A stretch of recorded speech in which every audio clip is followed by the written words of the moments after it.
আজকে আপনাদের সাথে একটা ইন্টারেস্টিং বিষয় শেয়ার করব। আপনারা দেখেন কিভাবে কাঁচা বেলকে পাকিয়ে বাজারজাত করা হয়। প্রথমে বেলগুলোকে একটা মাটির চুলার উপরে দিয়ে দেওয়া হয়েছে।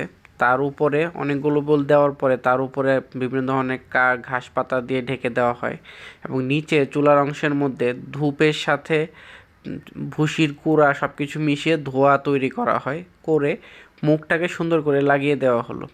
এতে যেটা হয়, ধোঁয়াটার এদিক দিয়ে বাইরে বেরোতে পারে না। ধোঁয়া যেহেতু সবসময় ঊর্ধ্বমুখী অবস্থায় থাকে, ধোঁয়াটা আস্তে আস্তে উপর দিকে উঠতে থাকে এবং একটা পর্যায়ে গিয়ে বেলগুলো কালার আসতে শুরু করে। যে কাঁচা বেলগুলো দিয়েছিল দেখেন কত সুন্দর কালার আসছে, এবং এটা হচ্ছে একটা সনাতন পদ্ধতি বেলগুলো পাকানোর জন্য, এবং খেতেও খুব মজা। এবং অরিজিনালি গাছে যেরকম কালার আসে এরকমভাবেই এই কালারগুলো আসে, এবং সেই সাথে খুব টেস্টি একটা ফ্লেভারও আসে বেলগুলো খাওয়ার জন্য, যেটা কিনা সনাতন পদ্ধতিতে এই ব্যবহারটা করা হয় এটা।